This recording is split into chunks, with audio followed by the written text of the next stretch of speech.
అందరికీ హాయ్ అండి. ఈరోజు గోంగూర పచ్చడి ఎండు చేపలు ఫ్రై చేద్దామని మార్కెట్ నుంచి ఎండు చేపలు తెచ్చుకున్నాము. ఇప్పుడు ఈ ఎండు చేపలు నీట్గా కడుక్కోవాలండి, హాట్ వాటర్ వేసి.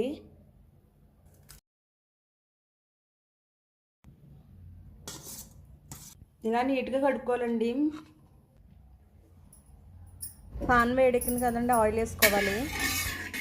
ఇప్పుడు ఎండు చేపలు వేసుకోవాలి.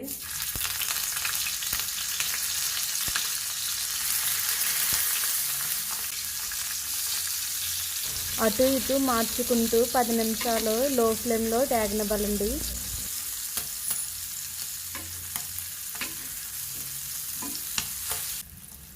ఇప్పుడు వేగిపోయినాయండి, గ్యాస్ కట్టేసుకోవాలి. దీంట్లో కొంచెం కారం లైట్గా జల్లుకోవాలి. ఎండు చేప ఫ్రై రెడీ అండి.